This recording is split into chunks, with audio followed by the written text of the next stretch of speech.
আসসালামু আলাইকুম। Al Falah Islamic মিডিয়ায় আপনাকে স্বাগতম। সব ধরনের ইসলামিক বিনোদন নিয়ে আমরা আছি আপনার পাশে। সাবস্ক্রাইব করে সঙ্গী থাকুন। আলফালা ইসলামিক মিডিয়া, মানবতার কল্যাণে আমরা। আসসালামু আলাইকুম ওয়া রাহমাতুল্লাহি ওয়া বারাকাতুহু।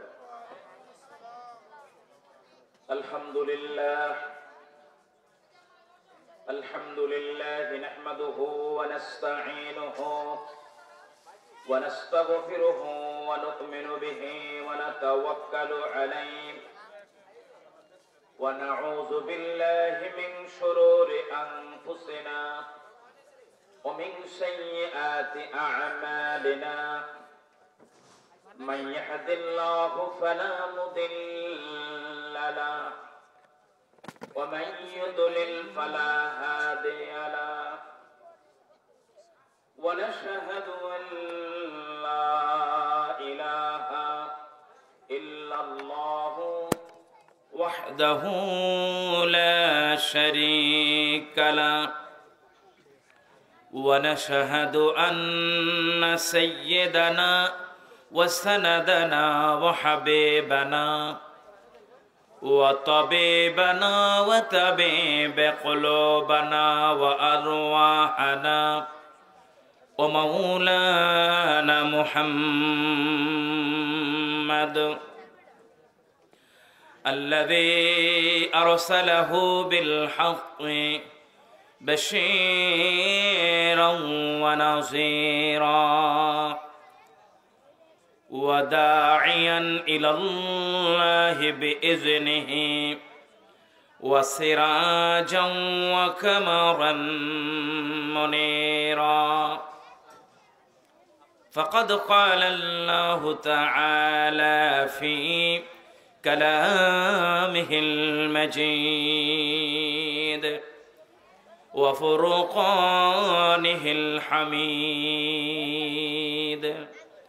أعوذ بالله من الشيطان الرجيم. بسم الله الرحمن الرحيم. يا أيها النبي حسبك الله ومن اتبعك من المؤمنين. وقال تعالى في شان حبيبه: إن الله وملائكته يصلون على النبي يا أيها الذين آمنوا صلوا عليه وسلموا تسليما. اللهم صل على سيدنا مولانا محمد وعلى آل سيدنا مولانا محمد. اللهم صل على سيدنا مولانا محمد وعلى آل سيدنا مولانا محمد. নদীর পার ভাঙ্গে অকুল ভরে, এই তো নদীর খেলা। সকাল বেলার ধনী রে তুই ফকির সন্ধ্যা বেলা। আল্লাহুম্মা সাল্লি আলা সাইয়্যিদিনা মাওলানা মুহাম্মদ ওয়া আলা আলি সাইয়্যিদিনা মাওলানা মুহাম্মদ। কোথায় হাঁটছা, কোথায় চলছ, কোথায় যাচ্ছ চলে এই দুনিয়ার মায়ায় পরে মওত যাইও না ভুলে আল্লাহুম্মা সাল্লি আলা সাইয়্যিদিনা মাওলানা মুহাম্মদ ওয়া আলা আলি সাইয়্যিদিনা মাওলানা মুহাম্মদ। বাড়ি বাড়ি কররে মন, এই বাড়ি তো তোমার নয়।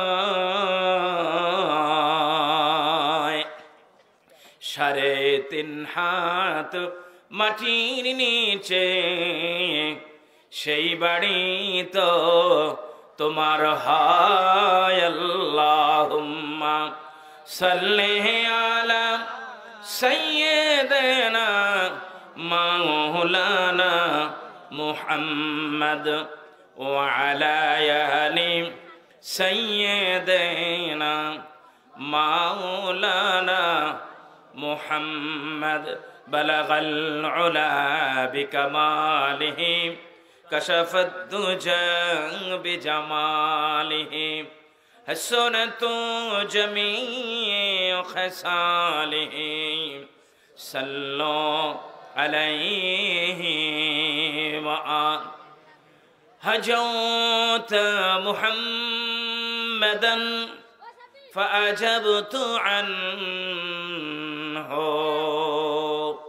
وعند الله في ذلك الجزاء بلغ العلا بكماله كشف الدجى بجماله حسنت جميع خصاله صلوا عليه وآله سورة يوسف بداني حکمت لقمانی ما قاری قرآن باری آئی دل شاد مانی ما بلغ العلا بکماله کشف الدجا بجماله حسنت جميع خصاله صلوا عليه وآله اللهم آمين لا إله إلا الله الحليم الكريم سبحان الله رب العرش العظيم ربنا ظلمنا أنفسنا وإن لم تغفر لنا وترحمنا لنكونن من الخاسرين ربنا لا تزغ قلوبنا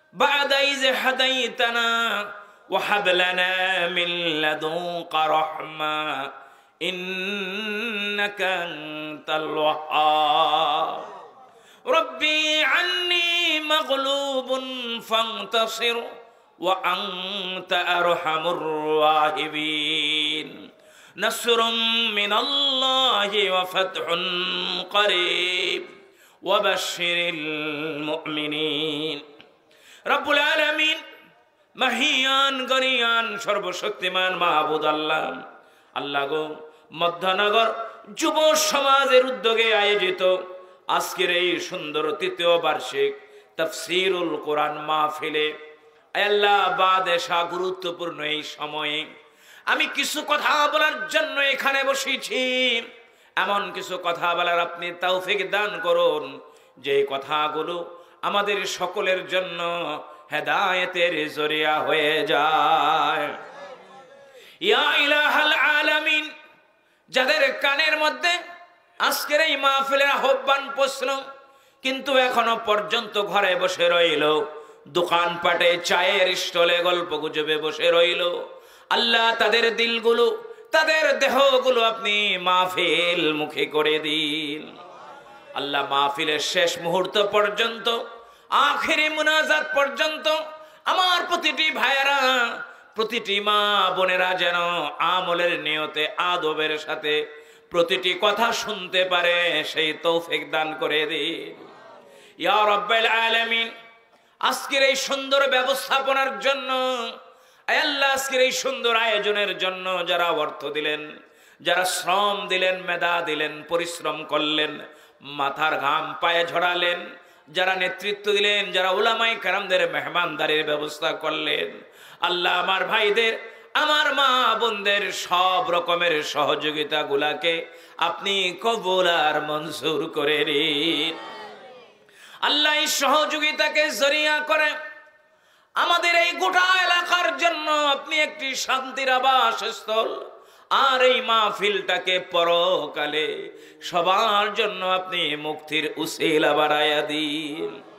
আমার ভাইদের ডাকে সাড়া দিয়ে, কুরআনুল কারীমের আহ্বানে সাড়া দিয়ে যারা এই মুহূর্তে মাহফিলে উপস্থিত হয়েছে, আল্লাহ তাদের মাঝে যারা অসুস্থ আছে, কঠিন রোগে ভুগতেছে, আল্লাহ সবাইকে আপনি শিফা দান করে দিন। ঋণগ্রস্ত ভাইদের ঋণ পরিশোধের ব্যবস্থা করে দিন। ব্যবসায়ী ভাইদের ব্যবসার মধ্যে বরকত দান করে দিন। বাজারের প্রত্যেকটি প্রতিষ্ঠান, ব্যবসা প্রতিষ্ঠানের উপরে আপনার খাস রহমত আপনি নাজিল করে দিন ইয়া রাব্বাল আলামিন।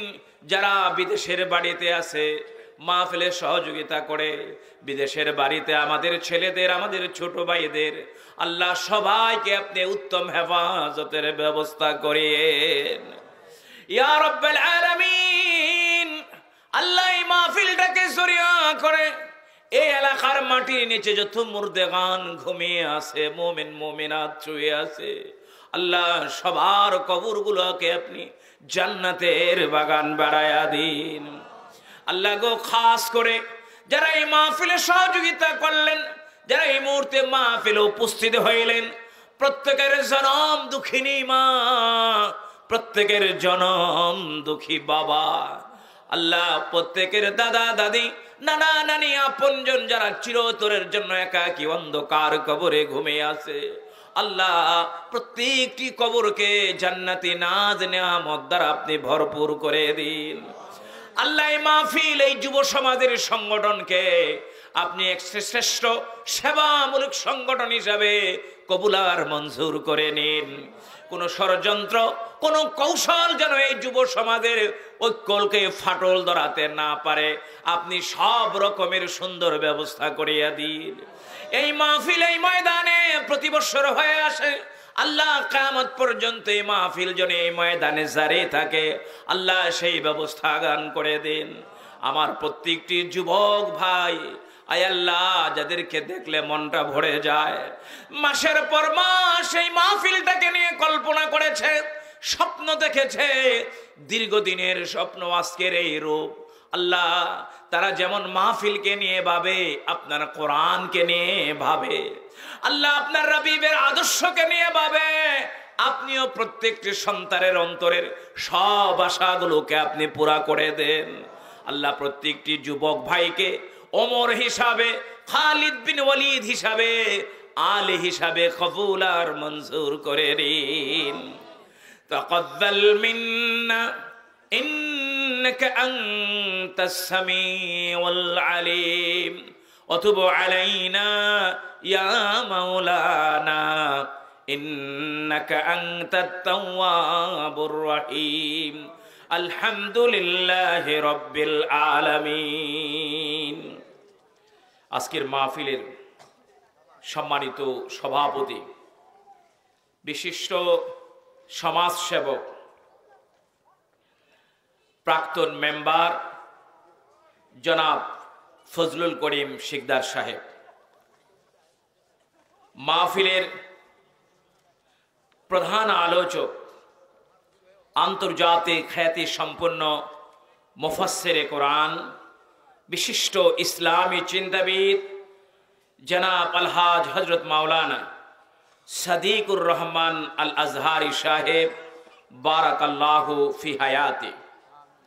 মাহফিলের অন্যতম আলোচক জনাব হযরত মাওলানা মুফতি মুহাম্মদ আবু ইউসুফ সাহেব, জনাব হযরত মাওলানা মুহাম্মদ আব্দুস সালাম সাহেব সহ মঞ্চ উপবিষ্ট আমার অত্যন্ত শ্রদ্ধাভাজন বিভিন্ন মসজিদের ইমাম সাহেবান, খুতাবাই ইজাম, উলামায়ে কেরাম, মাহফিল পরিচালনা পরিষদের সম্মানিত নেতৃবৃন্দ, আমার পিতৃতুল্য মুরব্বীগণ, সমবয়সী যুবক ভাইয়েরা, পর্দার আড়ালের একান্ত প্রিয় সম্মানিতা মা ও বোনেরা, আমরা সবাই মিলে সর্বপ্রথম সেই মহান আল্লাহ সুবহানাহু ওয়া তাআলার অসংখ্য অগণিত শুকর আদায় করছি, যিনি হাজার হাজার মানুষ থেকে বাছাই করে পছন্দ করে দুনিয়াবি সকল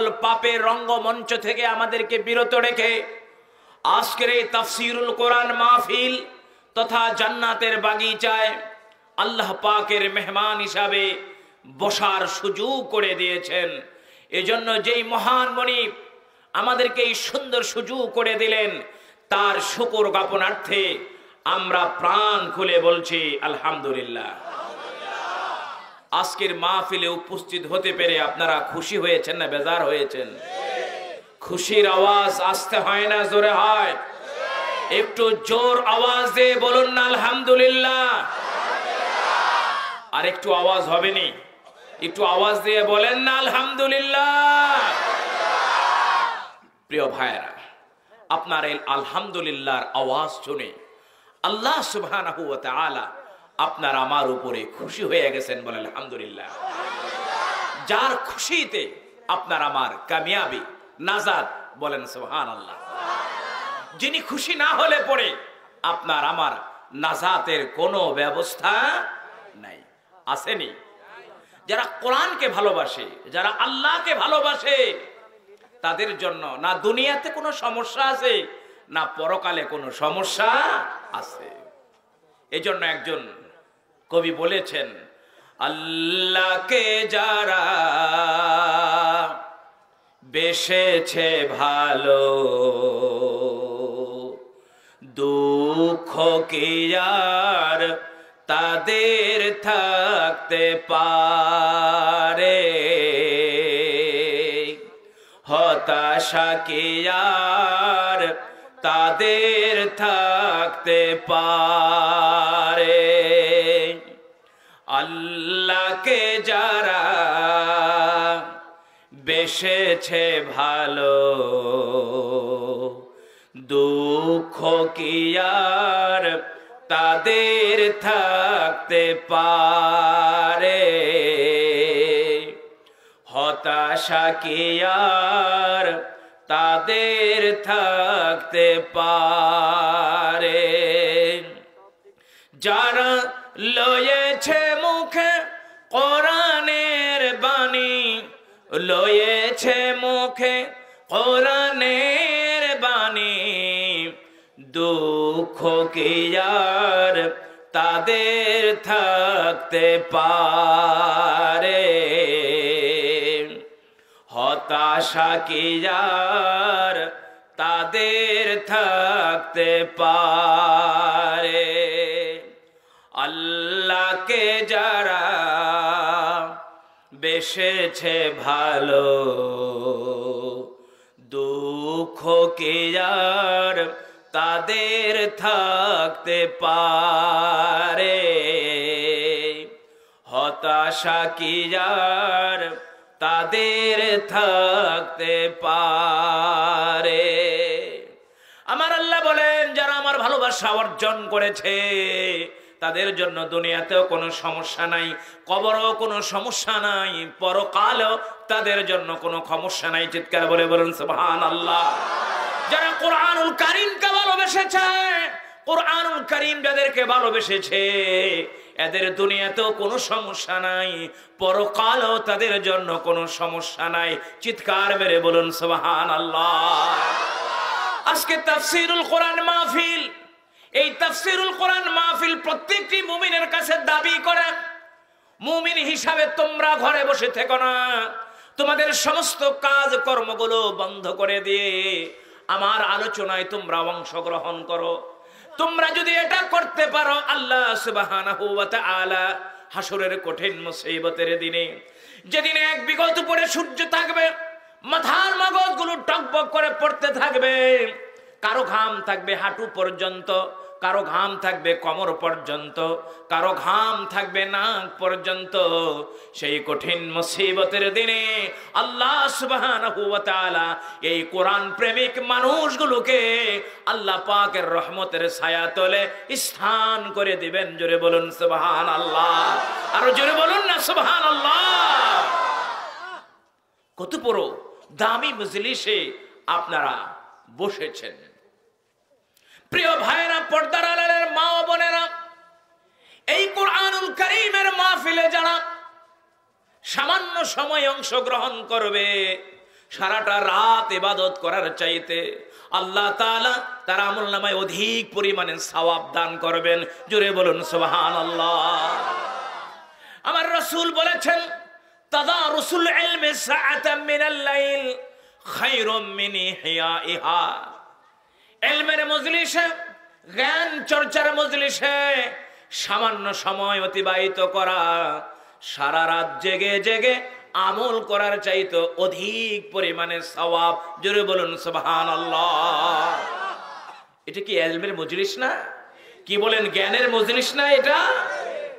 আজকে মাদ্রাসা হয়েছে, কারিকুলাম হয়েছে, টেক্সট বুক হয়েছে, কলেজ হয়েছে, ইউনিভার্সিটি হয়েছে, পাঠদানের নানা রকমের প্রাতিষ্ঠানিক পদ্ধতি হয়েছে, কিন্তু আজ থেকে ১৫০০ বছর পূর্বে এরকম সরকারি কারিকুলামের ভিত্তিতে এরকম কোন শিক্ষা প্রতিষ্ঠান ছিল না।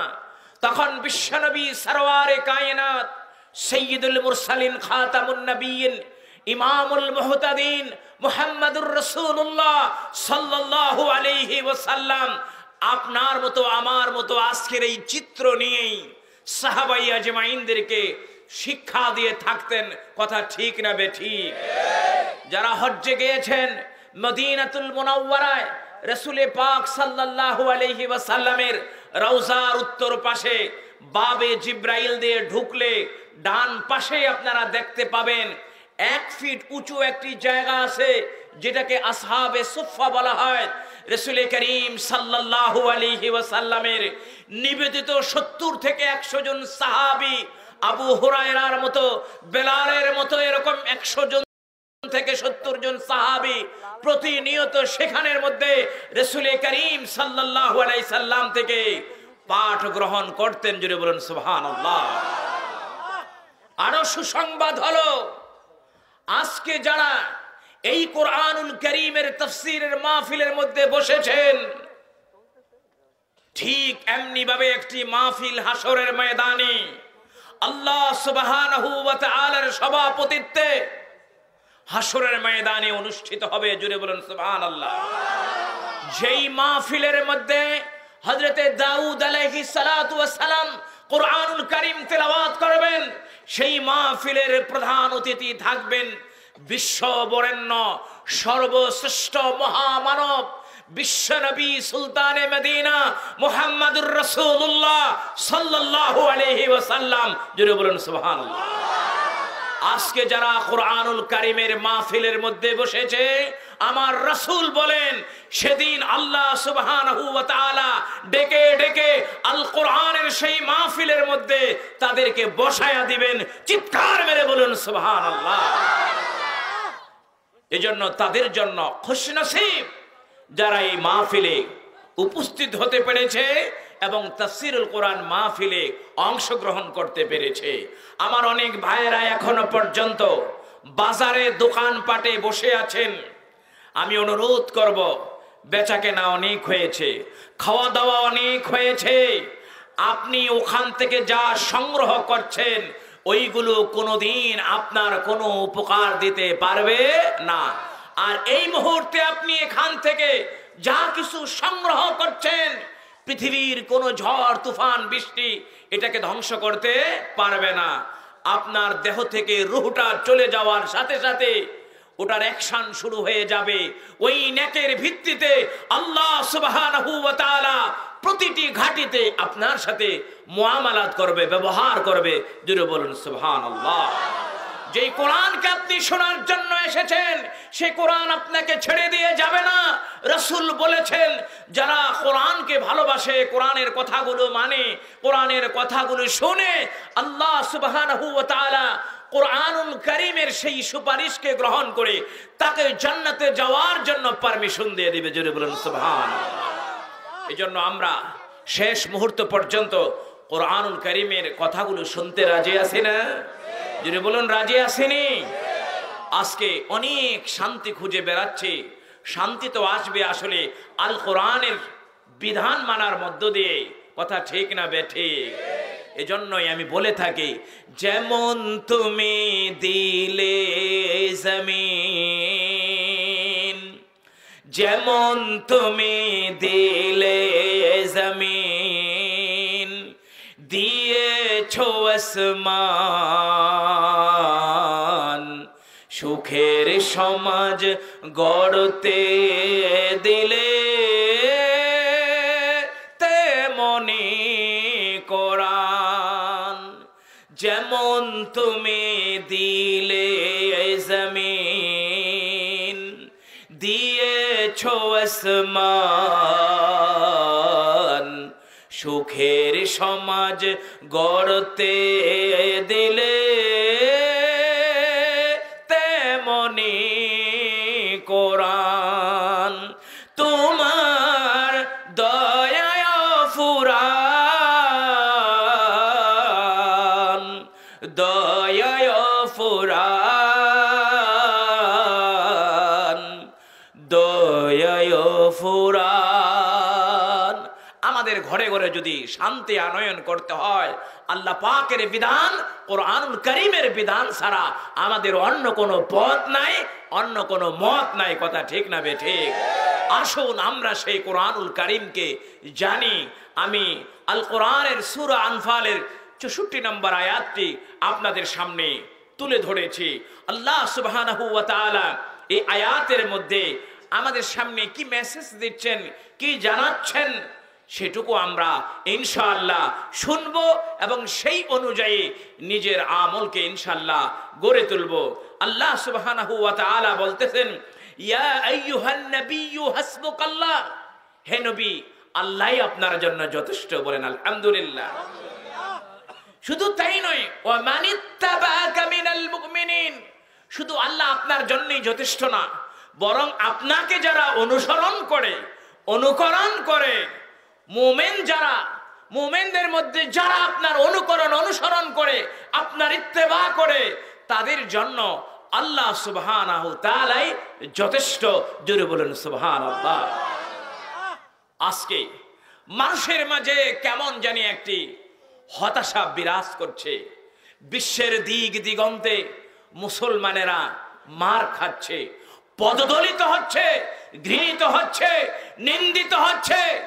বিশেষ করে আমাদের পার্শ্ববর্তী দেশ মায়ানমারের মুসলমানের উপরে অবর্ণনীয় অত্যাচার চলছে, যেটা বর্ণনা দিয়ে শেষ করা যাবে না, ভাষায় প্রকাশ করা যাবে না।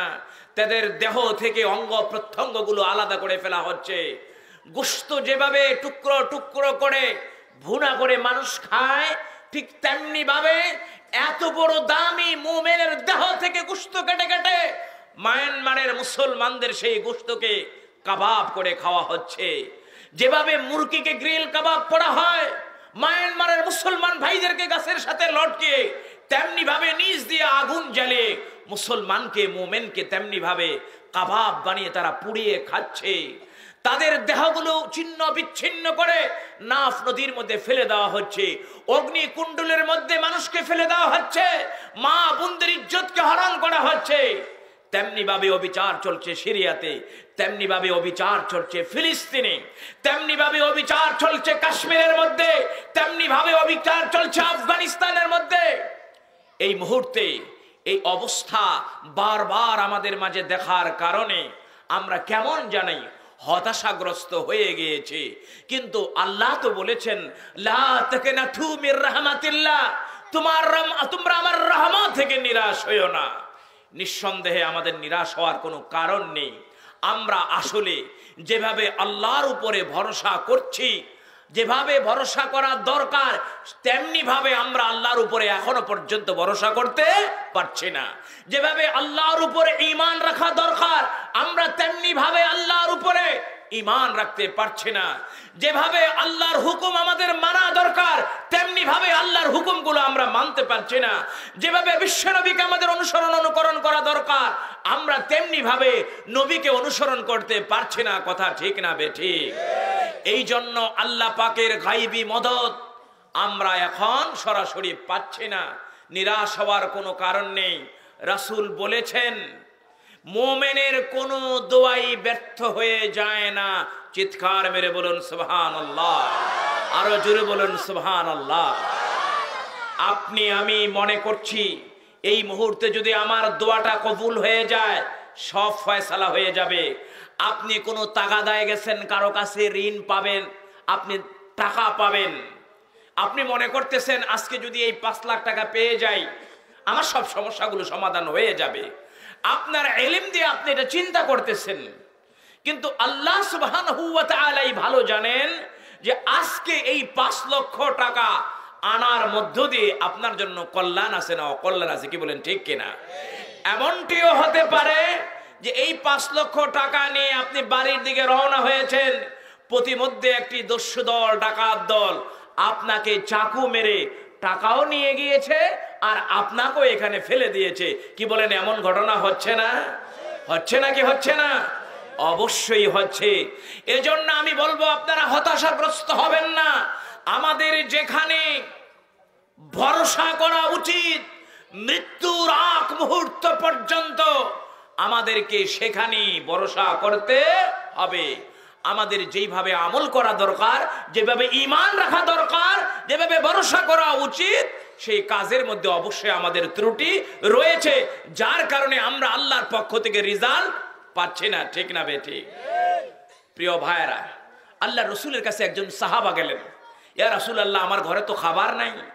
রাসূল করিম সাল্লাল্লাহু আলাইহি সাল্লাম বললেন, তুমি নামাজ আদায় করো।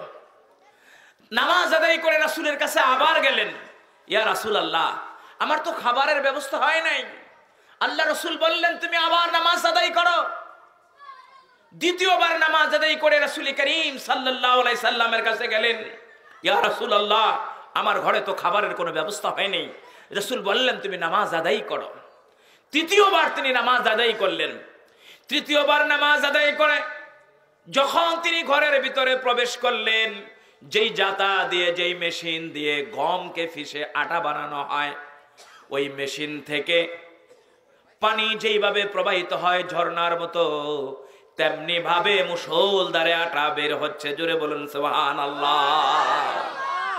রাসূল করিম সাল্লাল্লাহু আলাইহি ওয়াসাল্লামের কাছে দৌড়ায় গেলেন, ইয়া রাসূলুল্লাহ, ইয়া হাবিবাল্লাহ, আমি আল্লাহর উপরে ভরসার নামাজ পড়ার পুরস্কার আমি আল্লাহর পাক থেকে পেয়েছি। কি পেয়েছো?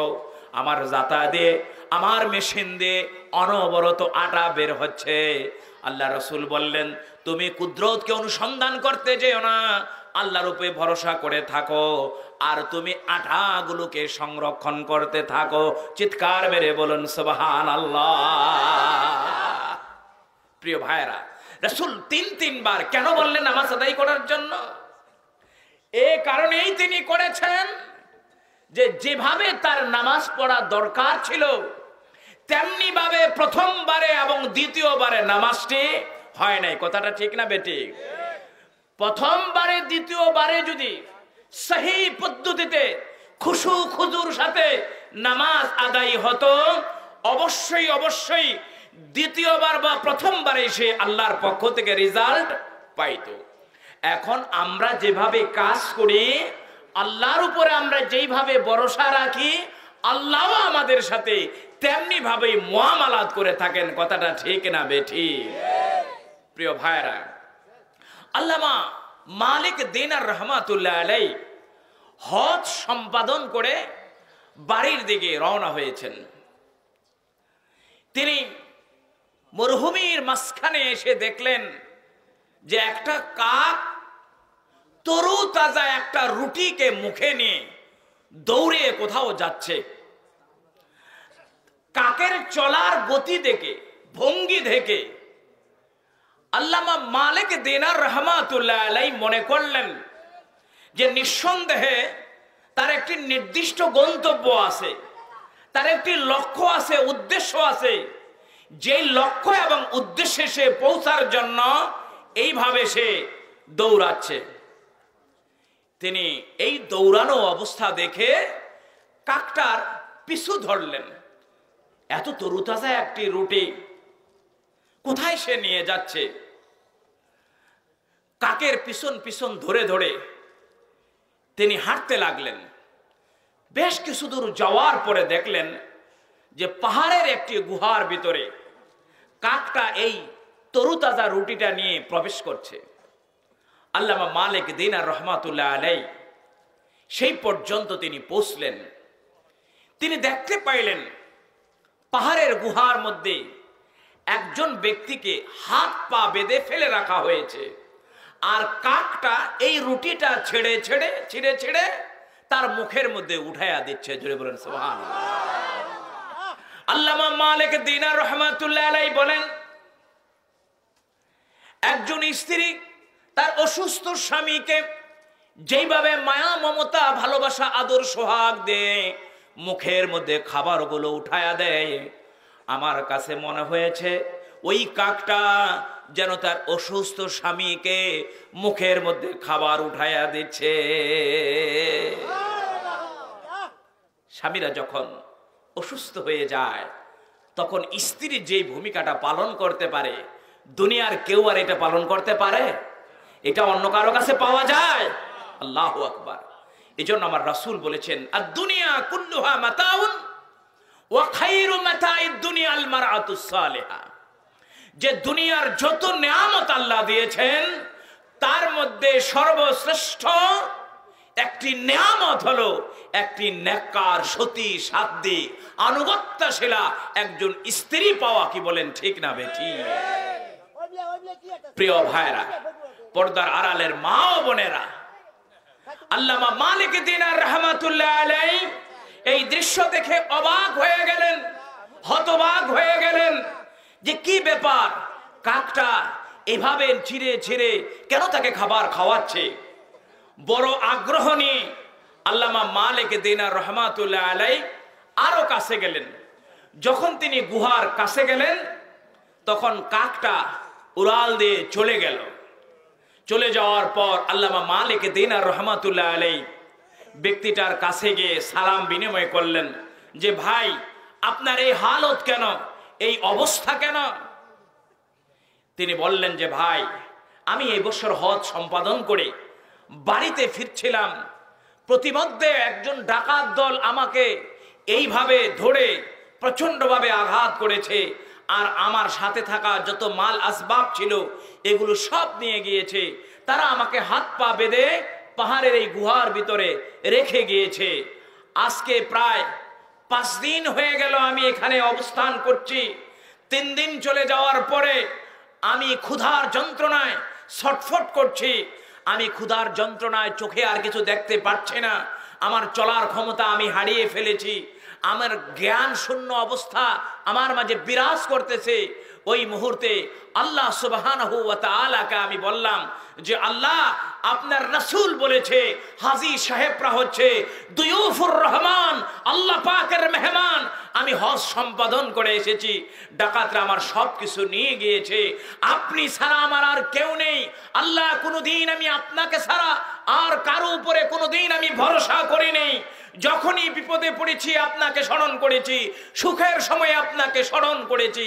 আমি প্রতিনিয়ত আপনাকেই স্মরণ করি। আমি ক্ষুধার যন্ত্রণায় ছটফট করছি, আপনি দয়া করে আমাকে একটু খাদ্যের ব্যবস্থা করুন। আল্লাহ সুবহানাহু ওয়া তাআলা আমার এই দোয়াগুলোকে কবুল করে প্রতিদিন আজকে 2 দিন যাবত আল্লাহ সুবহানাহু ওয়া তাআলা এই কাকটাকে আমার খাবারের জন্য নিযুক্ত করে দিয়েছে। জোরে বলুন সুবহানাল্লাহ। আল্লাহ তাআলার হুকুমে এই কাকটি যখন আমার ক্ষুধা সৃষ্টি হয়, তরুতাজা রুটিগুলো নিয়ে এসে আমাকে ছিঁড়ে ছিঁড়ে মুখের মধ্যে উঠিয়ে দেয়। জোরে বলুন সুবহানাল্লাহ। আল্লামা মালিক দিনার রহমাতুল্লাহ আলাইহি তার বাঁধনটা খুলে দিলেন, তাকে নিয়ে গন্তব্যের দিকে রওনা হইলেন। হাঁটতে হাঁটতে বড্ড পানির পিপাসায় লাগলো, কোথায় পানি পাবে তিনি পেরেশান হয়ে গেলেন। মরুভূমিতে এমনিতেই পানির পিপাসা বেশি লাগে, তারপরে তাদের মধ্যে আরো বাড়তি পেরেশানি রয়েছে। অনেক দূর পথ তারা হেঁটে এই জায়গার মধ্যে এসেছে। খাল নাই, বিল নাই, নদী নাই, নালা নাই, কোথায় পানি পাবে?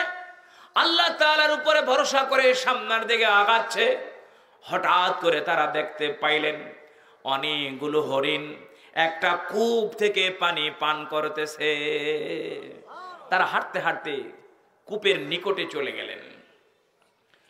কূপের নিকটে যাওয়ার সাথে সাথে হরিণগুলো দৌড়ায় অন্যত্র চলে গেলেন। তারা দূর থেকে দিব্যি দেখতে পাইলেন হরিণগুলো কূপের মধ্যে মুখ দিয়ে পানি পান করতেছে। তাদের যতটুকু প্রয়োজন তৃপ্তি সহকারে তারা পানি পান করছে। আল্লামা মালিক দিনার রহমাতুল্লাহ আলাইহি আর তার সহচর সহ যখন সামনে গেলেন, হরিণগুলো দৌড়ায়া চইলা গেলেন। তারা গেলেন সেই কূপের নিকটে। যাওয়ার সাথে সাথে তারা দেখতে পাইলেন কূপের পানিগুলো আবার কূপের তলদেশের মধ্যে চলে গিয়েছে। তারা বালতি খুঁজতেছেন, রশি খুঁজতেছেন, কিভাবে তারা পানি উঠাবেন। তারা এই পেরেশানির মধ্যে ব্যস্ত হয়ে গেলেন। অবশেষে তারা বালতিও পেলেন, পানিও পেলেন। তারা রশি দিয়ে বালতি দিয়ে পানি উঠাইলেন। আল্লাহ সুবহানাহু ওয়া তাআলাকে লক্ষ্য করে আল্লামা মালিক দিনার রহমাতুল্লাহ আলাইহি বললেন, ইয়া রাব্বাল আলামিন, আমরা দূর থেকে দেখতে পাইলাম কূপের মুখ থেকে হরিণগুলো পানি পান করতেছে, কিন্তু আমরা আসার সাথে সাথে পানিগুলো কেন নিচে চলে গেল? যদি উপরে থাকতো তাহলে আমাদের তো এত বেশি পেরেশানি করা লাগতো না। আল্লাহ রাব্বুল আলামিনের পক্ষ থেকে গায়বী আওয়াজ আসলো, ও আব্দুল মালিক, তোমাদের বিশ্বাস হলো বালতির উপরে আর রশির উপরে, আর হরিণের বিশ্বাস হলো ডাইরেক্ট সরাসরি আমার উপরে। জোরে বলুন সুবহানাল্লাহ। হরিণ কখনো বালতিও খুঁজে না, হরিণ কখনো রশিও খুঁজে না। হরিণের বিশ্বাস, হরিণের ভরসা সরাসরি আমার উপরে। তাদের মনের মধ্যে এত বেশি ইয়াকিন, এত বেশি জোর যে তারা যখনই চাইবে, যখনই আল্লাহর কাছে পানি চাইবে, তখনই আল্লাহ সুবহানাহু ওয়া তাআলা তাদের মুখের মধ্যে পানি এনে দিবে। জোরে বলুন সুবহানাল্লাহ। হাতিটা কত বড় প্রাণী! এত বড় প্রাণী আমাদের চোখে সচরাচর পড়ে না। এর চাইতে অনেক অনেক বড় বড় প্রাণী আল্লাহ পাকের জগতের মধ্যে রয়েছে। কি বলেন, আছে না? যেগুলো হয়তো আমরা দেখতে পাই না। সুলাইমান আলাইহিস সালাতু ওয়াস সালাম বলেছিলেন যে আল্লাহ, আমি আপনার প্রাণী কুলের একদিন মেহমানদারি করতে চাই। আল্লাহ বললেন, ও সুলাইমান, এটা সম্ভব না। বলে, আল্লাহ কি বলেন? আপনি আমাকে কত ক্ষমতা দিয়েছেন। বাতাস আমার হুকুম শোনে, জিন আমার হুকুম শোনে, পশু পাখি সবার কথা আমি বুঝতে পারি। আমার মতো মানুষ যদি এটা করতে না পারি, তাহলে কে পারবে জগতে? গোটা বিশ্ব আমি পরিচালনা করি, আপনার হুকুমেই আমি করি। আল্লাহ বললেন, সুলাইমান, এই পাগলামি করো না, তুমি এটা পারবে না। তারপরও যখন বারবার বলছে, আল্লাহ সুবহানাহু ওয়া তাআলা বললেন, ঠিক আছে, তুমি আয়োজন করো। বিশাল বড় বড় হাঁড়ি, এরকম কোন কোন বর্ণনায় আসছে 60,000 হাঁড়ি, কোন কোন বর্ণনায় আসছে লক্ষাধিক হাঁড়ি খাবার তিনি রেডি করলেন। আজকে যেই জনসংখ্যা ছিল, আজ থেকে হাজার হাজার বছর পূর্বে সুলাইমান আলাইহিস সালাতু ওয়াস সালামের জামানায় সেই পরিমাণে কি জনগণ ছিল? ছিল না। এত ব্যবস্থাপনা তিনি করলেন। 1 মাস পথ, ওই কিতাবে দেখেছে ওই দিন 1 মাস পথ একটা ঘোড়া যত দূর পর্যন্ত যেতে পারবে, ঠিক এতটুকু পরিমাণের লম্বা তিনি একটি দস্তরখান বিছাইলেন। সুবহানাল্লাহ। একটি দ্রুতগামী ঘোড়া 1 মাস হাঁটলে পরে, চললে পরে, দৌড়ালে পড়লে যতদূর পর্যন্ত যেতে পারবে ততটুকু পরিমাণে দস্তরখান বিছাইলেন হযরত সুলাইমান আলাইহিস সালাতু ওয়াস সালাম। আল্লাহ সুবহানাহু ওয়া তাআলা একটি প্রাণী পাঠায়া দিলেন, আর সেই প্রাণী এসে সেখান থেকে খাবারগুলো গ্রহণ করলেন। খাবার গ্রহণ করার পর সুলাইমান আলাইহিস সালাতু ওয়াস সালামের কাছে বলতেছে যে আমার উদর পূর্তি হয়নি, আমার পেটটা তো ভরে নাই, আমাকে আরো খাবার দিন। সুলাইমান আলাইহিস সালাম হাঁ করে তাকিয়ে রইলেন। প্রাণীটার জবান খুলে গেল। সুলাইমান আলাইহিস সালাতু ওয়াস সালামকে লক্ষ্য করে বললেন, প্রতিদিন আল্লাহ তাআলা এইভাবে 3 বেলা আমাকে খাবার দেয়, আপনি এক বেলার এক লোকমা খাবার আমাকে দিয়েছেন। আল্লাহ সুবহানাহু ওয়া তাআলা প্রতিদিন টাইমে আল্লাহ সুবহানাহু ওয়া তাআলা আমাকে 3 লোকমা করে এভাবে খাবার দেয়। জোরে বলুন সুবহানাল্লাহ। এত বড় প্রাণীর খানার ব্যবস্থা করে যদি আল্লাহ পাক করতে পারেন, হাতির মতো বিশাল আকৃতির প্রাণী যাদের প্রিয় খাবার হলো কলা গাছ, আমরা কয়টা কলা গাছ দেখি, হাজার হাজার বন্য হাতিগুলো তারা খাবার খেয়ে বেঁচে আছে। প্রিয় ভাইরা, ছোট ছোট চড়ুই পাখি, তাদের খাবার হলো সবুজ পোকা। যেই পোকা আমরা কোথাও উৎপাদন করি না, জমিনের মধ্যে ফসলও আমরা এগুলো করি না, কোনো ফ্যাক্টরিতে তৈরি করি না। আল্লাহ পাকের ইলমের মধ্যে রয়েছে এই হাতির কোনো জ্ঞান নাই, বুদ্ধি নাই, বিবেক নাই, প্রাণী জগতের কোনো জ্ঞান নাই, বুদ্ধি নাই, বা ওই পাখির কোনো জ্ঞান নাই, বুদ্ধি নাই। যখনই তাদের খাবারের প্রয়োজন হয় আল্লাহ পাকের উপরে তারা ভরসা করে, তারা তাদের গতিকে বাড়িয়ে দেয়, মেহনতটুকু তারা করে, আল্লাহ তাদের জন্য সব খাবারকে প্রস্তুত করে দেয়। কি বলেন ঠিক না বেটি? আজকে আমাদের ভরসা চইলা গেছে ব্যক্তির উপরে, আজকে আমাদের ভরসা চইলা গেছে এমপি মন্ত্রী চেয়ারম্যান মেম্বারদের উপরে। কি বলেন ঠিক না বেটি? আমরা মনে করি এমপি সাহেব আমার পাশে আছেন, মন্ত্রী সাহেব আমার পাশে আছেন, আমার জন্য কোনো সমস্যা নাই। কি বলেন ঠিক না বেটি?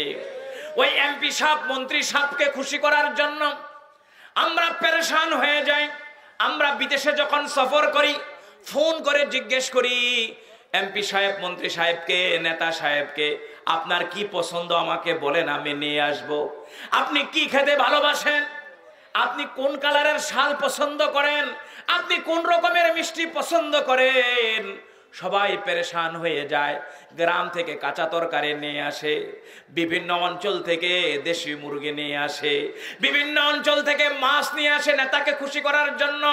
তাদের উপরে ভরসা করার কারণে আপনি এক বেলা দুই বেলা হয়তো ভালো খাবেন, সামান্য হয়তো কিছু উপকার পাবেন, কিন্তু দেহ থেকে রুহটা চলে যাওয়ার সাথে সাথে ওদের মতো ক্ষমতাশালী মানুষগুলো আপনাকে বিন্দু মাত্র উপকার দিতে পারবে না। কি বলেন ঠিক না বেঠি? কি বলেন, পারবে? আর আপনি যদি সেই মেহনত মানুষের পিছনে না করে আল্লাহকে রাজি খুশি করার জন্য করতেন, আপনি দুনিয়ার মানুষকে রাজি খুশি করার জন্য দেখেন যতটা পেরেশান হয়েছেন, তার 16 ভাগের 1 ভাগ পেরেশানিও কিন্তু আল্লাহকে রাজি খুশি করার জন্য আমাদের মধ্যে নাই। কি বলেন ঠিক না বেটি? এই জন্য আমার আল্লাহ বলে, তুমি আমার উপরে ভরসা করো। হে নবী, আপনি আমার উপরে ভরসা করেন, আর আপনি যারা অনুসরণ করে তাদেরকে আমার উপরে ভরসা করার কথা বলেন। আমি আল্লাহ তাআলা নিজেই সবার জন্য যথেষ্ট। জোরে বলুন সুবহানাল্লাহ। হাসবুনাল্লাহু ওয়া নি'মাল ওয়াকিল, নি'মাল মাওলা ওয়া নি'মান নাসির। সমুদ্রের মধ্যে মানুষের জাহাজ যখন ডুবে যায়, যখন মানুষগুলো বাঁচার চেষ্টা করে, দুনিয়ার কোনো মানুষ সেখানে বাঁচাইতে পারে না, কিন্তু আল্লাহ অনেক মানুষকে সমুদ্রের মধ্যে বাঁচাইছে। কি বলেন ঠিক না বেঠিক? তার ভরসাটা ছিল আল্লাহর উপরে। প্রিয় ভাইরা, পর্দার আড়ালের মা ও বোনেরা, ইব্রাহিম আলাইহিস সালাতু ওয়াস সালামকে যখন নমরুদের অগ্নিকুণ্ডলের মধ্যে ফেলে দেওয়া হয়েছিল, একদিন না, 2 দিন না, 40টি দিন আগুনের মধ্যে ছিলেন।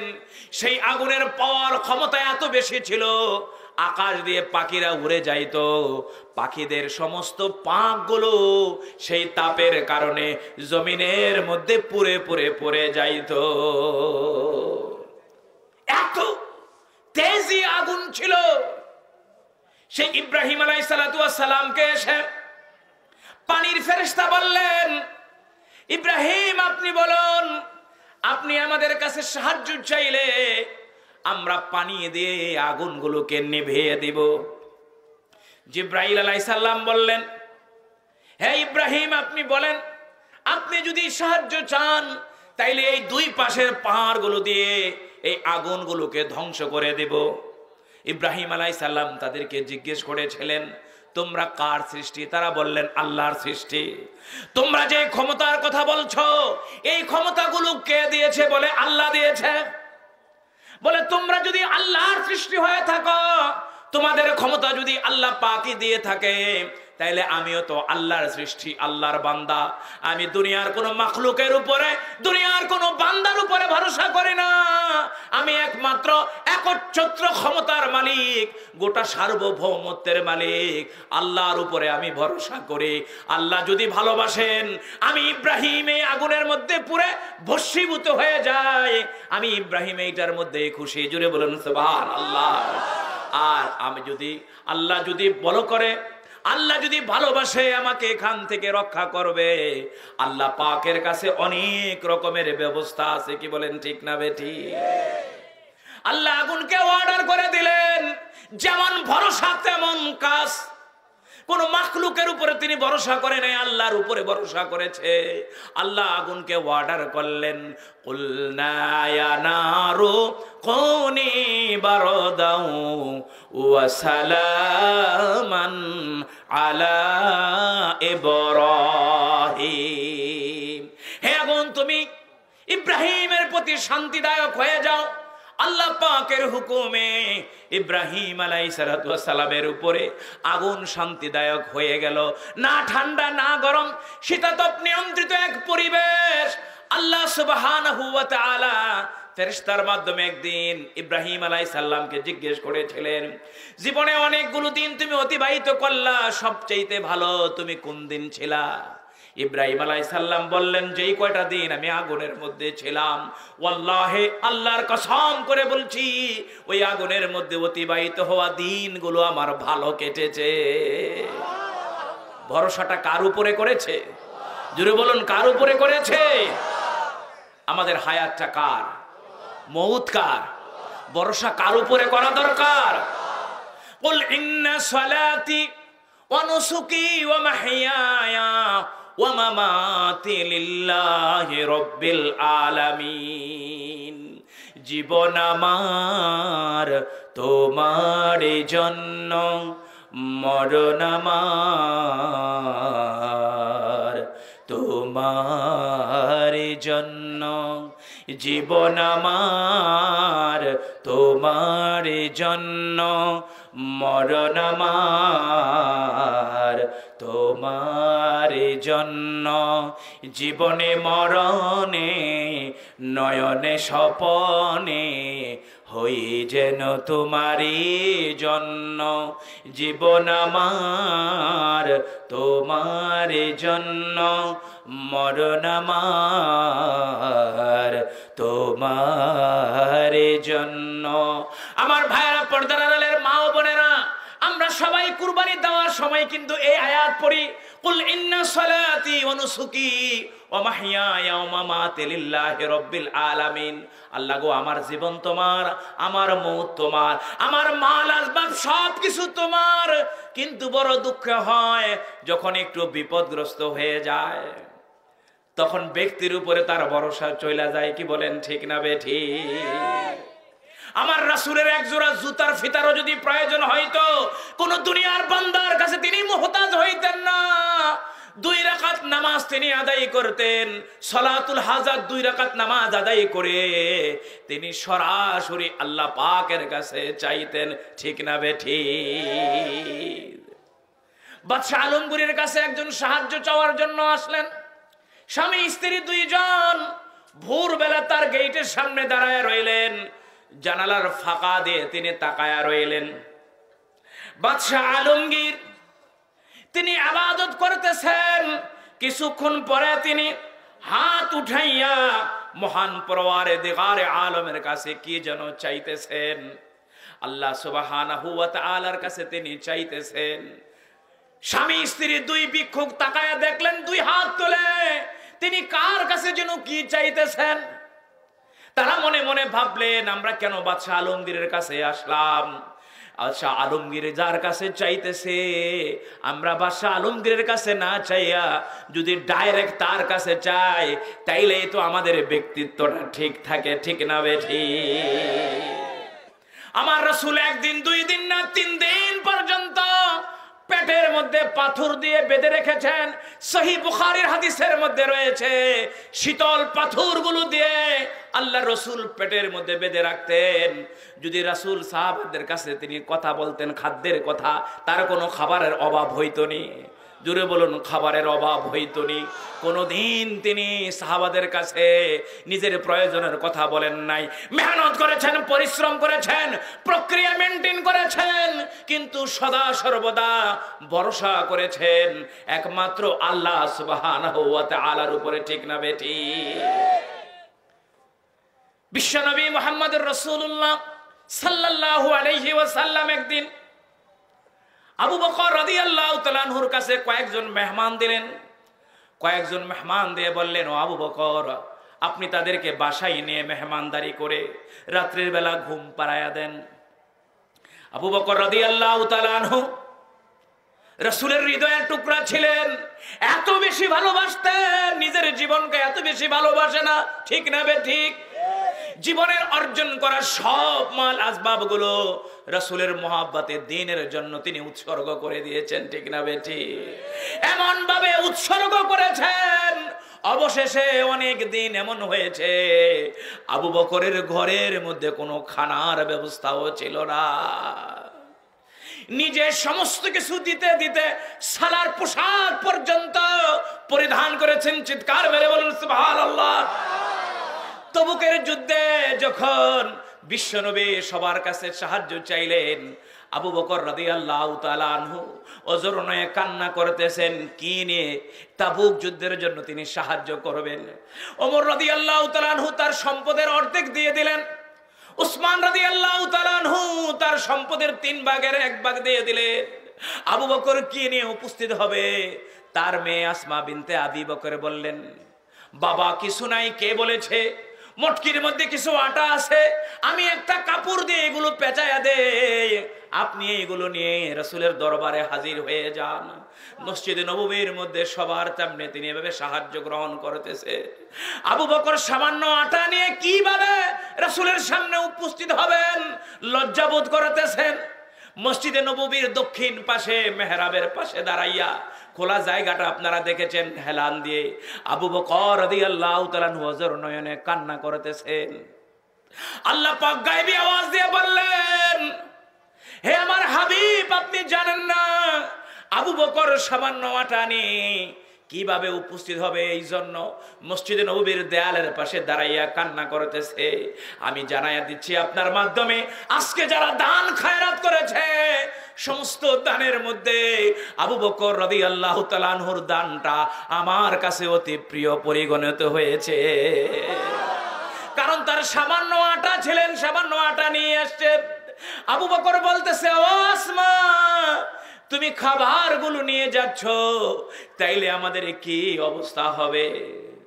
আবু বকর রাদিয়াল্লাহু তাআলা আনহু বলেন, না না, চিন্তার কোনো কারণ নেই, আটা এসে না আমি নিয়ে যাচ্ছি, এই ঘরের মধ্যে আল্লাহ আল্লাহর রাসূলকে রেখে যাচ্ছি। আবু বকর রাদিয়াল্লাহু তাআলা আনহু মেহমানগুলো নিয়ে গেলেন। মুহাম্মদ ইবনে আবু বকরকে একটু সামনে গিয়ে হাত ধরায়া দিলেন, এই মেহমানগুলোকে নিয়ে তুমি খানা দানা করাইয়া ঘুম পাড়াইয়া দাও। আবু বকর বাড়ি গেলেন না, মসজিদে নববীর পাশে দাঁড়াইয়া রইলেন। রাত্রি গভীর হয়ে গেল, আল্লাহ রাসূল তাহাজ্জুদ নামাজ পড়ার জন্য জেগে উঠলেন। ওইটা দেখে আবু বকর রাদিয়াল্লাহু তাআলা আনহু মসজিদে নববীর পাশে হেলান দিয়ে দাঁড়িয়ে রয়েছেন। ও আবু বকর, এত গভীর রজনীতে আপনি এখানে দাঁড়িয়ে আছেন কেন? আপনার কাছে না আমি মেহমান দিয়েছিলাম মেহমানদারি করার জন্য, ওই মেহমানের কি হালত, কি অবস্থা? আবু বকর রাদিয়াল্লাহু তাআলা আনহু বলেন, আমি একটি জিনিস দেখেছি, আপনার ঘরে যদি কোনো খাবার থাকে, কোনোদিন আপনি এই মেহমানকে অন্য জায়গায় হ্যান্ড ওভার করেন না। আজকে যখন আপনি আমার হাতের মধ্যে মেহমানগুলো দিয়েছেন, তখন আমি বুঝতে পেরেছি আপনার ঘরের মধ্যে আজকে কোনো খাবার নাই, আপনি রাসূল খাবার খাবেন না, আর আমি আবু বকর মেহমানদের নিয়ে খাবার খাবো, এটা কঠিন কালো হতে পারে না। চিৎকার বেড়ে বলুন সুবহানাল্লাহ, সুবহানাল্লাহ, আলহামদুলিল্লাহ, লা ইলাহা ইল্লাল্লাহ, সুবহানাল্লাহ, আলহামদুলিল্লাহ, লা ইলাহা, সুবহানাল্লাহ, আলহামদুলিল্লাহ, লা ইলাহা। সবাই একটু মহব্বতে বলেন সুবহানাল্লাহ, আলহামদুলিল্লাহ, লা ইলাহা, সুবহানাল্লাহ,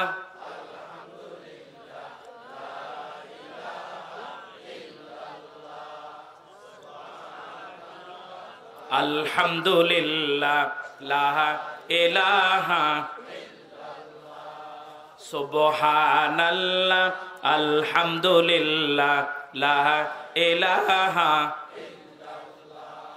সুবহানাল্লাহ, আলহামদুলিল্লাহ, লা ইলাহা। আল্লাহর নাম জপতে কি ভালো লাগে না? একটু মহব্বতে আওয়াজ দিয়ে বলেন না সুবহানাল্লাহ, আলহামদুলিল্লাহ, লা ইলাহা,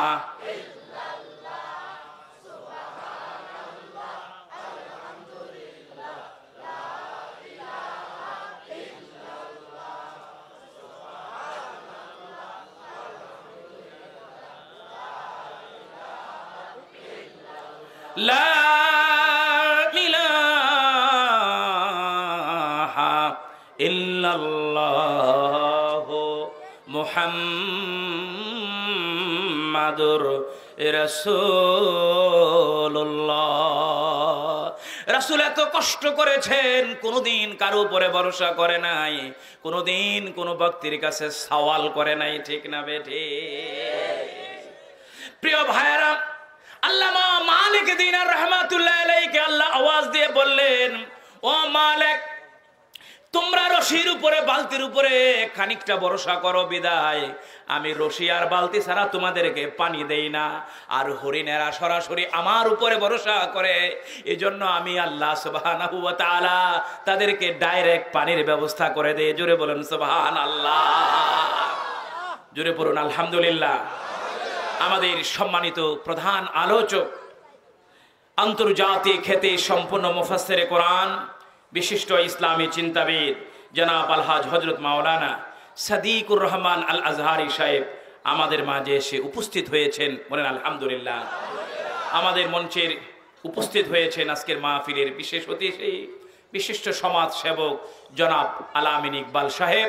ইনশাআল্লাহ মোহতারাম প্রধান আলোচক এখনই আসবেন, আপনারা প্রাণ ভরে ইনশাআল্লাহ আলোচনা শুনতে পারবেন। আমি অনুরোধ করব যারা দাঁড়িয়ে আছেন সকলে সুন্দর পরিবেশ নিয়ে বসে যান। আসলে এই মাহফিলতে তো আরো অনেক লোক হয়, কি বলেন ঠিক না? ভালো লোক হয়েছে আজকের হিসাবে, আমি মনে করি অনেক লোক হয়েছে, কারণ আজকে আমাদের এলাকায় আশেপাশে প্রায় 5 থেকে 6টি মাহফিল, কি বলেন ঠিক না? তবে যারা কর্তৃপক্ষ রয়েছেন, যারা পরে ডেট করেন, ওনারা যদি একটু খোঁজ খবর নিয়ে ডেটগুলো করেন তাইলে মনে হয় এই অবস্থাটা হতো না। যার কারণে ছড়িয়ে ছিটিয়ে আমাদের ভাইয়েরাই তো বিভিন্ন জায়গায় গিয়েছে, কি বলেন ঠিক না? সেই তুলনায় আমি মনে করি আজকে অনেক মানুষ, কারণ চতুর্দিকে মাহফিল। আলহামদুলিল্লাহ প্রিয় ভাইরা, যে কথাটা বলতে চাচ্ছিলাম, আজকে বিশ্বের দিকে দিকে যে অশান্তির দাবানল বেজে উঠেছে, এখানে সহযোগিতা করতে পারে একমাত্র কে? জোরে বলুন কে? একমাত্র আল্লাহ। আল্লাহর উপরে যারা সব সময় ভরসা করেছে, আল্লাহ যাদের জন্য যথেষ্ট হয়েছেন, ঠিক না বেঠিক? হযরত ওমর রাদিয়াল্লাহু তাআলা আনহু একদিন খেলাফতকালীন সময়ে তার একটি প্রোগ্রাম সম্পূর্ণ করে তিনি তার প্রাসাদের দিকে রওনা হয়েছেন, মদিনাতুল মুনাওয়ারার দিকে। জনসাধারণ বলতেছে, আমিরুল মুমিনিন, আপনার নিরাপত্তায় আমরা কিছু লোক দিতে চাই। তিনি বললেন, আপনাদের লোকের আমার কোনো প্রয়োজন নেই, আল্লাহ সুবহানাহু ওয়া তাআলাই হচ্ছে আমার জন্য সবচাইতে উত্তম নিরাপত্তা বিধানকারী। জুড়ে বলেন সুবহানাল্লাহ। ওমর রাদিয়াল্লাহু তাআলা আনহু আল্লাহ পাকের উপরে ভরসা করে হাঁটতে লাগলেন। বেশ কিছু দূর যাওয়ার পরে তিনি ক্লান্ত হয়ে গেলেন। একটা গাছের নিচে তিনি বিশ্রাম নিতেছেন। হঠাৎ করে দেখা গেল একজন কাফের বিশাল বড় তরবারি নিয়ে তার সামনে এসে দাঁড়ালেন। ওমর রাদিয়াল্লাহু তাআলা আনহুকে খোঁচা দিয়ে বললেন, ওমর, অনেক কিছু তো বলেছো, অনেক কিছুই তো দেখাইছো, এবার বলো আমার তরবারি থেকে তোমাকে রক্ষা করবে কে? রক্ষা কে করবে? জোরে বলুন কে? বিশ্বাস আছে? বদরের যুদ্ধে যে আল্লাহ সুবহানাহু ওয়া তাআলা মুমিনদেরকে সরাসরি ফেরেশতা পাঠাইয়া সাহায্য করেছেন, সেই আল্লাহ সুবহানাহু ওয়া তাআলা আজকেও জমিনের মধ্যে আছে কি নাই? তবুকের যুদ্ধে, মুতার যুদ্ধে, খায়বারের যুদ্ধে যে আল্লাহ মুসলমানদেরকে সাহায্য করেছেন, সেই আল্লাহ আজও পর্যন্ত আছে কি নাই? আল্লাহর সিস্টেম হলো মানুষের ক্ষমতা যেখানে শেষ, মানুষের সামর্থ্য যেখানে শেষ, আল্লাহ তাআলার শুরুটা হলো সেইখান থেকে। ঠিক না বেঠিক? ওমরকে যখন এই কথা বললেন, ওমর রাদিয়াল্লাহু তাআলা আনহু দৃঢ় কণ্ঠে তরবারির সামনে জানায়া দিলেন, সব সময় আল্লাহর উপরে ভরসা করেছি, সব সময় আল্লাহর উপরে ঈমান রেখেছি। আমি দৃঢ়তার সাথে আজও বলতে চাই, এই মুহূর্তে আমার আল্লাহ এই তরবারি থেকে রক্ষা করবে। জুড়ে বলেন সুবহানাল্লাহ। আল্লাহ সুবহানাহু ওয়া তাআলা তাৎক্ষণিক মুহূর্তে বিশাল বড় একটা হিংস্র প্রাণী পাঠায়া দিলেন। হা করে তার তরবারির দিকে তাকাইলো। ওমর রাদিয়াল্লাহু তাআলা আনহু বললেন, ও ও কাফের, তুমি এবার বলো এই থাবা থেকে তোমাকে এখন রক্ষা করবে কে? চিৎকার মেরে বলুন সুবহানাল্লাহ। আরো জোরে বলুন না সুবহানাল্লাহ। যে তুমি তো একটু আগে বলেছো তোমার তরবারি থেকে আমাকে রক্ষা করবে কে, এখন তুমি বলো হিংস্র প্রাণীর এই থাবা থেকে তোমাকে রক্ষা করবে কে? তিনি বুঝতে পারলেন যেই দেবতার তিনি পূজা করেছেন, যে অগ্নি পূজা করেছেন, যেই মূর্তি পূজা করেছেন, যে লাত উজ্জা হুবলের প্রতি তিনি আনুগত্য জানিয়েছেন, তারা কেউ আজকে তাকে সাহায্য করতে পারবে না। সাহায্য করতে পারে কে? আল্লাহ। তিনি সাথে সাথে বলে ফেললেন, ওমর, আমার দৃঢ় বিশ্বাস একমাত্র এই মুহূর্তে তোমার আল্লাহ আমাকে রক্ষা করতে পারে। আমাকে তুমি পড়ায়া দাও লা ইলাহা ইল্লাল্লাহু মুহাম্মাদুর রাসূলুল্লাহ সাল্লাল্লাহু আলাইহি ওয়াসাল্লাম। এজন্য প্রিয় ভাইরা, একজন মুমিনের কাজ হলো সুখে দুঃখে, বিপদে আপদে সব সময় একমাত্র কার উপরে ভরসা করা? আল্লাহ পাকের উপরে ভরসা করা। আমরা একটু বিপদে পড়লেই বিচলিত বোধ করি। মুমিনের জীবন কখনো মসৃণ হয় না। ঠিক না বেঠিক? মুসলমানের জীবন কখনো সহজ ছিল না। বদর, উহুদ, খন্দক, মুতা, তাবুকের পথ পাড়ি দিয়ে এই মুমিনরা এই কোরআনের শাসনকে আরবের জমিনে প্রতিষ্ঠিত করেছিল। ঠিক না বেঠিক? কেউ যদি মনে করে শুধু মসজিদে বসে বসে ইসলামটা এই জমিনে প্রতিষ্ঠিত হয়ে যাবে, কোরআনে জমিনে প্রতিষ্ঠিত হয়ে যাবে, এটা ভুল হবে। মেহনত করতে হবে আর ভরসাটা করতে হবে কার উপরে? আল্লাহ পাকের উপরে। বদরের ময়দানে রাসূলের সব সম্বলগুলো তিনি উপস্থিত করিয়ে দিয়েছিলেন। 313 জন সম্বল সেখানে উপস্থিত করিয়েছেন। তারপরে বুখারী শরীফের কিতাবুল মাগাজির জিলদে সানির মধ্যে রয়েছে, রাসূল 2 হাত তুলে আল্লাহর কাছে দোয়া করেছেন, আল্লাহ আমার যতটুকু সম্বল ছিল আমি এই বদরের ময়দানে এই বন্দুর আঁকাবাঁকা উঁচু নিচু পথে এই পাহাড়ের মধ্যে আমি উপস্থিত করিয়ে দিয়েছি। আজকে যদি আপনি সাহায্য করেন তাহলে ইসলাম বিজয় হবে। আর আজকে যদি এই কাফেলা শেষ হয়ে যায় তাহলে এই জমিনে আল্লাহ বলনে ওয়ালা কোন লোক খুঁজে পাওয়া যাবে না। আল্লাহ সুবহানাহু ওয়া তাআলা আল্লাহ পাক রাসূল করিম সাল্লাল্লাহু আলাইহি সাল্লামের সেই দোয়াকে কবুল করলেন। আবু বকর রাসূলের হাত চেপে ধরলেন, ইয়া রাসূলুল্লাহ, এইভাবে যদি দোয়া অব্যাহত থাকে তাইলে আমার মনে হচ্ছে দুর্বল প্রকৃতির ঈমানদারদের উপরও আল্লাহর গজব চলে আসবে। সেই ময়দানে আল্লাহ সর্বপ্রথম 1000 ফেরেশতা ডাইরেক্ট পাঠাইলেন, তাদেরকে সাহায্য করলেন। এজন্য যত মুসিবতই চলুক না কেন আমাদের চেষ্টা অব্যাহত রাখতে হবে, পাশাপাশি আল্লাহর উপরে আমাদেরকে ভরসা রাখতে হবে। মুমিনের কাজ হলো একমাত্র আল্লাহর উপরে ভরসা করা। কোনো পীরের উপরে ভরসা করা যাবে না, কোনো নেতার উপরে ভরসা করা যাবে না, কোনো মাজারওয়ালার উপরে ভরসা করা যাবে না, কোনো মাখলুক বা ব্যক্তির উপরে কোন রকমের সওয়াল করা যাবে না। যে কোনো প্রয়োজনে, যে কোনো সমস্যায় একমাত্র আল্লাহর কাছে আমরা মুখোমুখি হব। কি বলেন, ঠিক না বেঠিক? আল্লাহ যেন আমাদের সবাইকে সেই দৃঢ় প্রকৃতির মুমিন হিসাবে আমাদের কবুল করে, জোরে বলুন আমিন। আজকের এই সুন্দর আয়োজনে আমরা সকলেই সন্তুষ্ট। যারা এই সুন্দর ব্যবস্থাপনা করলেন সবাইকে আমার আন্তরিক মোবারকবাদ জানিয়ে আমার আলোচনাকে আমি এখানে শেষ করছি। ওমা তৌফিক ইল্লা বিল্লাহ। আসসালামু আলাইকুম ওয়া রাহমাতুল্লাহ।